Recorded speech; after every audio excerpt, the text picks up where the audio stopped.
So, hi everybody. Amy McMillan, mobile vestibular therapist from Treat Dizziness at Home channel in Northeast Ohio. And today I have a special guest with me, Dr. Sarah Mowry, and she is, a board Hi. certified otolaryngologist and fellowship trained neurotologist. So, at university hospitals in Cleveland. So, Dr. Mowry, we're so happy to have your expertise and here. So, thanks for joining us. Well, thank you so much for inviting me. It's a pleasure and an honor to talk about this because I know it affects a lot of people. I see a lot of people in my clinic with a lot of dizzy problems. So, Yeah, yeah. so speaking of dizziness, let's go through some of the common conditions that a neurotologist would see. Come through your doors. What are you seeing? Yeah, it's a little bit variable. So I would say probably the most common cause of BP or common cause of dizziness is BPPV. A lot of the times, by the time somebody's seeing me, they've seen several people for their BPPV. So we're talking about either recurrent issues with BPPV or intractable or untreatable BPPV. So that's one of the things that we see. I certainly see people a lot for what's called vestibular migraine, which is a really common condition. I see patients for Meniere's disease, which is a disease that causes episodes of dizziness and spinning with hearing loss as well. There are some other sort of more unusual causes, like superior semicircular canal dehiscence, or vestibular schwannomas, other more, I would say, rare things that walk through the door. Yeah. Okay, perfect. So let's start with the intractable BPPV. So I do see a lot of clients that get it recurrently, and we know that can happen. When do you decide? And is there a surgical intervention? And when do you decide that somebody's appropriate for surgical intervention for that condition?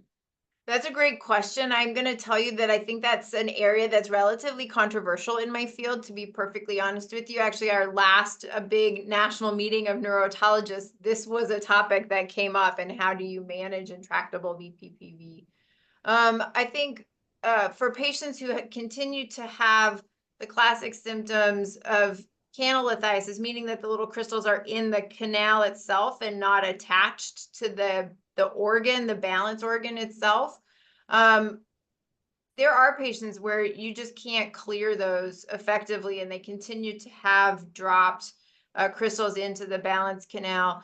And that the conversation around when to treat those patients is, are you finding that this is affecting your quality of life? Are you able to participate in the things that you want to be doing?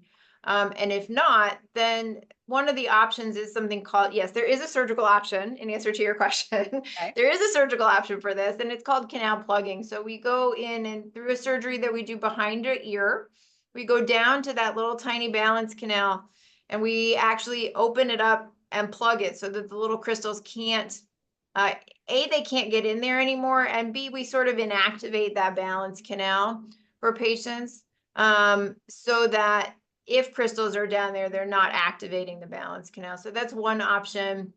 The other option that's been described in the literature, that has fallen out of favor a little bit, is what's called a singular neurectomy, which is actually the nerve that goes to that balance canal, the posterior canal, can be cut to essentially remove the function of that balance canal. Although most people, I don't think, are doing that surgery anymore, but it's been described. Okay.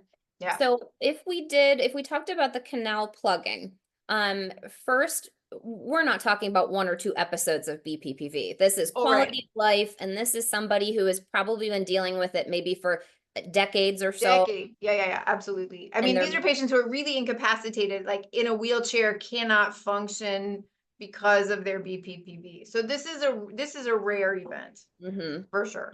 And then talk about side effects. If somebody is still like, well, maybe I think of it, what are those risks that you really have to consider?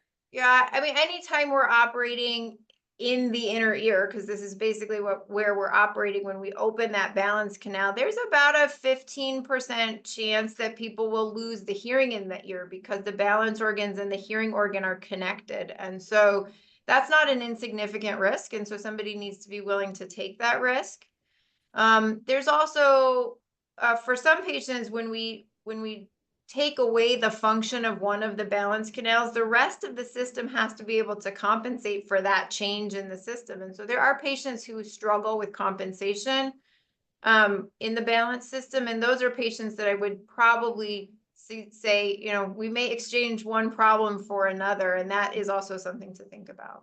Yeah.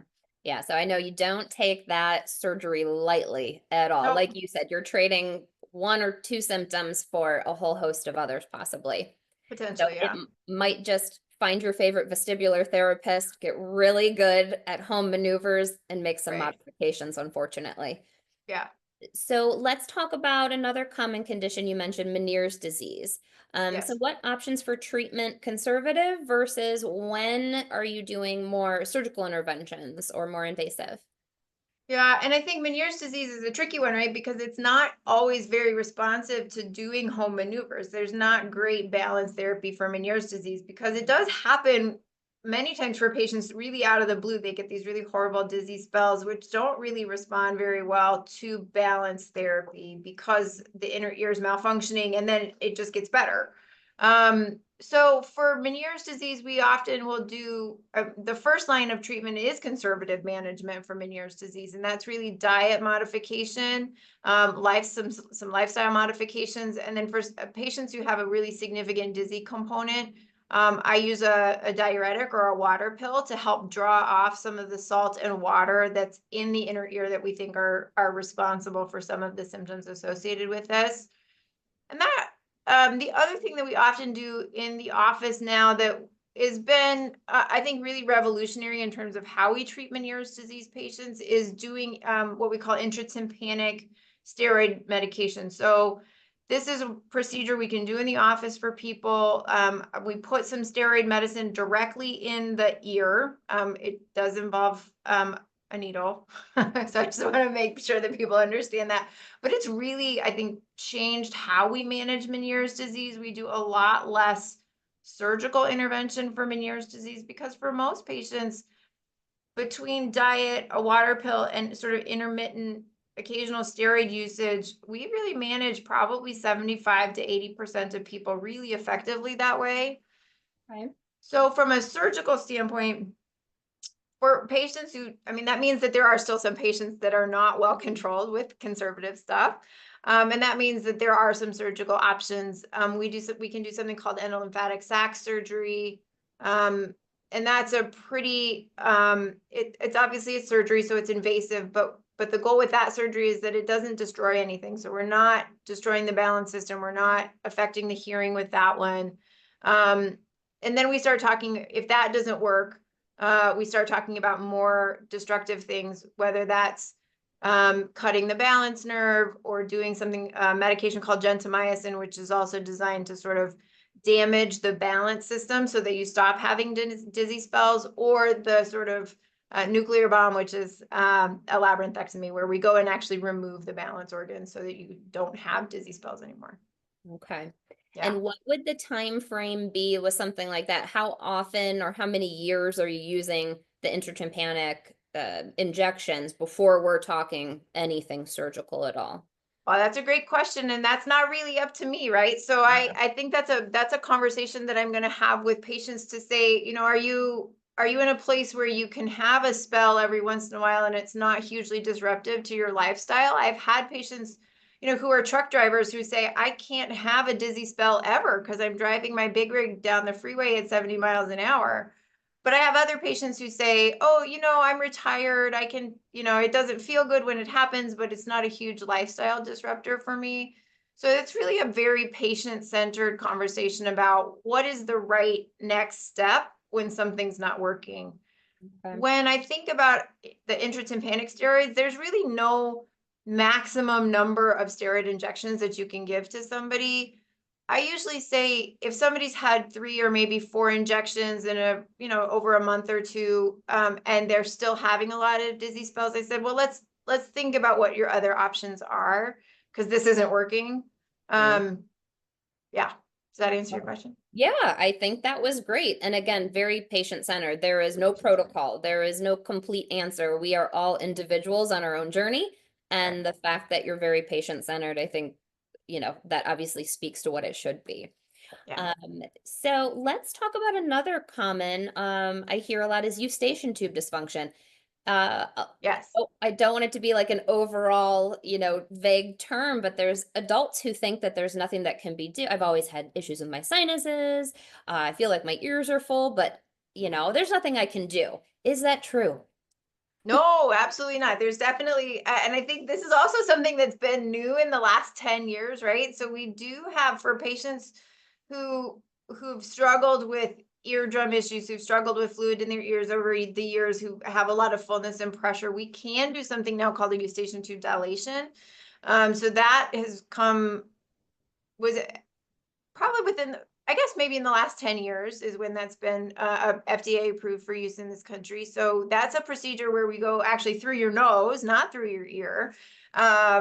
But we go through the nose and we go up into the eustachian tube, which is a little tube that passes between your nose and your ear. And we put a little balloon catheter in there, pop it open, and we take everything out. And the idea is that if we can get the lining of the eustachian tube to be more functional, that people's eustachian tube dysfunction will get better.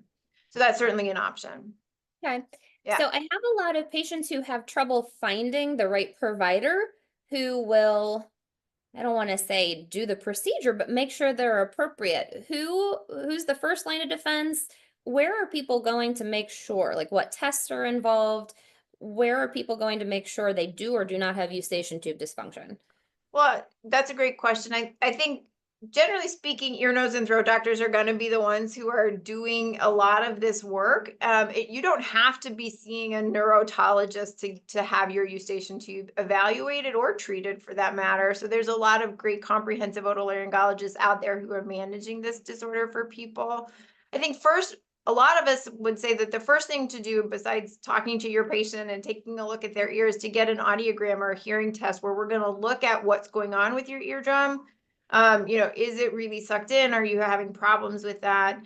And then the other thing that I think is really important thing to do is actually to look at the eustachian tube opening in the back of the nose. And so we have a little camera after we numb up your nose, that we can put back there to look at the opening and see, is there a lot of swelling around that area, or is there something else going on that could potentially be causing the symptoms as well?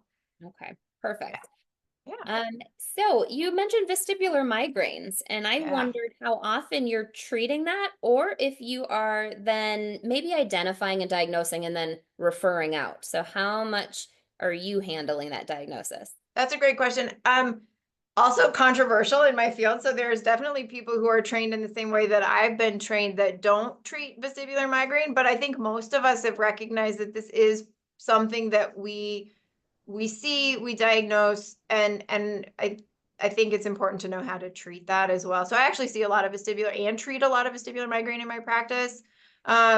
I have my little sort of things that I like to do. If we've gone to the end of the things that I know how to do, I'll often send people off to see a neurologist, who are the other specialists who oftentimes will manage vestibular migraine with us. So oftentimes, I think there's a couple of different kinds of physicians and providers who can manage vestibular migraine. I think oftentimes it depends on what your main symptom is as to who you end up working with first. So oftentimes the patients who are in my clinic who have a lot of dizziness with their migraine or ear symptoms associated with their migraine, we end up seeing them first and managing that for them. Okay. Yeah, I think maybe an important question for people to ask when they are looking for a provider is just saying, what percentage of the population is Dr. Mowry seeing of vestibular migraines versus something else? Especially with a neurologist. If you're calling your, local hospital and saying, give me the first neurologist that I can get an appointment with, you may be wound up with like a stroke specialist who does not Correct. have any knowledge of how to deal with vestibular migraine. So maybe Right. just ask and be an advocate of, is this neurologist or neurotologist capable or trained Right. with dealing with this specific condition? Yeah, and you can always ask for, especially if you're calling a neurology office, do you have a headache specialist, right? So, because you're right, like ENT, lots of us are very subspecialized and do one or two very specific things, right? Like I just do the ear. And the same thing happens in neurology, right? So making sure that you're seeing the right provider is a great way to advocate for yourself for sure. Um, Superior canal dehiscence. That one, that's a difficult one to treat vestibular wise. You know, when are we doing surgery on canal dehiscence? And what are the risks there? Is that a common one that you're treating? It is common, and I think now that we recognize it as a thing, like we see so much more of it, right? Like if you know to look for it, then you actually look for it.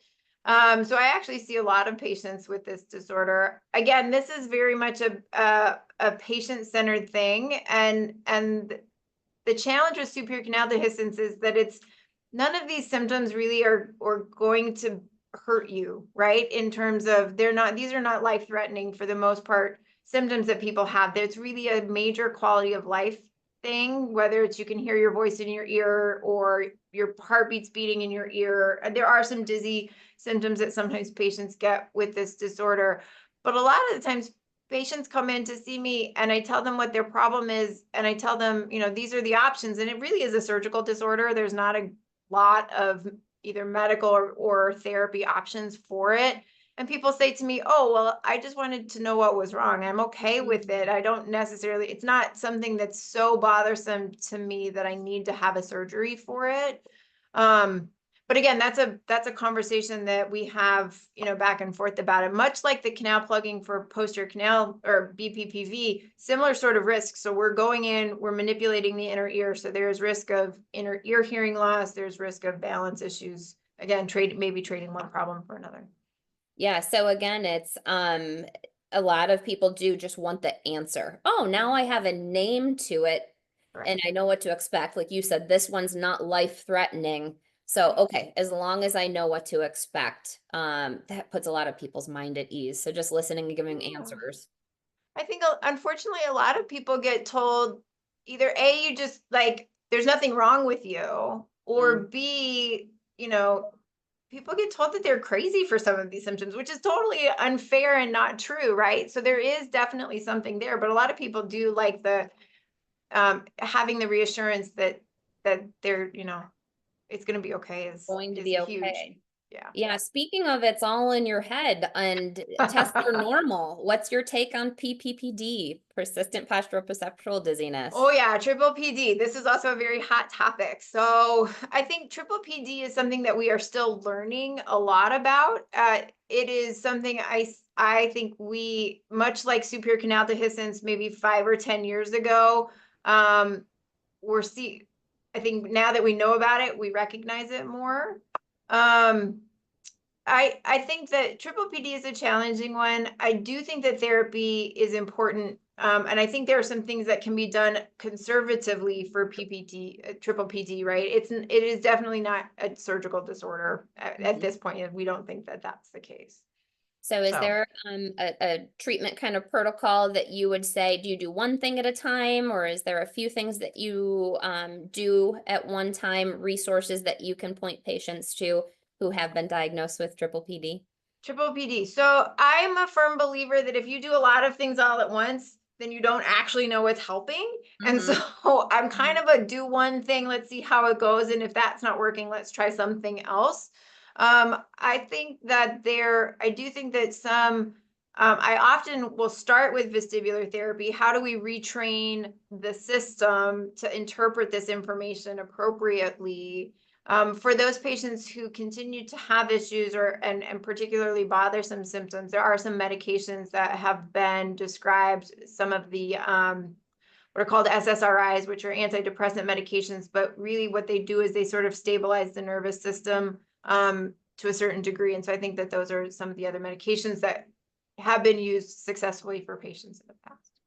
Okay. Yeah. One last condition I'd like to talk about. You mentioned superior canal dehiscence is not life-threatening, but there is one that could be progressive or threatening, which would be vestibular schwannoma. Correct. Again, it's benign, but Yep. where it lies on the vestibular nerve or in that space could be impairing. So can you talk a little bit about vestibular schwannoma, Yeah. when it's appropriate, like the different treatment protocols for that? Yeah, that's so vestibular schwannoma is, as you mentioned, can be a life-threatening problem. It's rare that it is a life-threatening problem. So let me just make sure that everybody understands this. So these are benign tumors. They come from your balance nerve for the, 95% of them come from your balance nerve.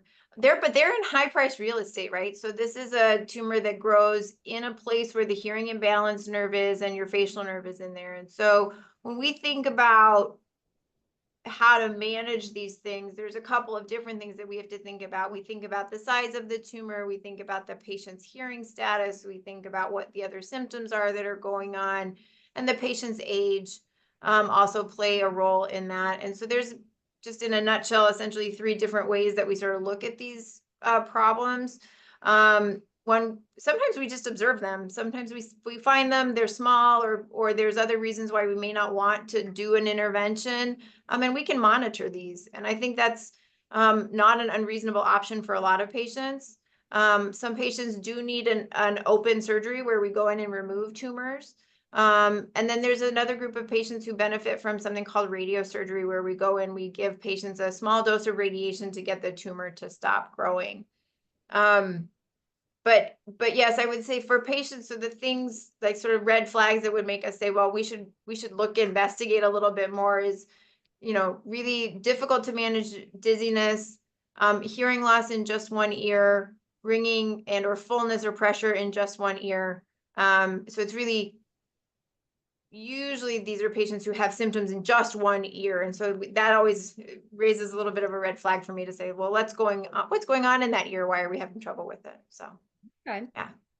So I think that was a great review of all the things that you as an otolaryngologist and neurotologist can do for clients who are just kind of stuck or figuring out what is going on with their dizziness. So thank you for taking us Pleasure. through conservative to surgical and when it's appropriate.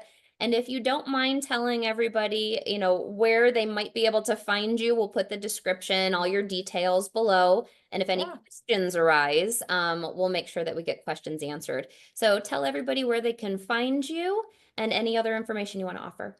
Oh, great. Well, again, thank you for letting me come and talk about this. This is something, obviously, I love what I do, and getting to help people feel better and be able to participate more fully in their everyday activities is really important to me. So I work at university hospitals. I'm a part of a group of 4 other neurotologists. We have a great large group of neurotologists who do this work. We are spread out all over Northeast Ohio. I personally am at our Minoff location, which is in Beechwood, Ohio, and our main campus location in Cleveland. We have offices on the east side and the west side. And we'll pop in the chat. It's the easiest way to get a hold of us is 216-844-EARS, EARS. I did not know that. Yeah. Indeed. Yeah. So that's actually probably the easiest way to get a hold of our group. But we'll put our contact information in the chat in the description for you guys, so you can find us as well. And we'd be happy to help you. All right. Thanks, Dr. Mowry, for all you do. And thank you. And we will talk soon. Awesome. Amy, thank you so much for this invitation. It was a pleasure. Bye, everybody. Until we see you next Bye. week. Stay healthy, stay steady, stay strong.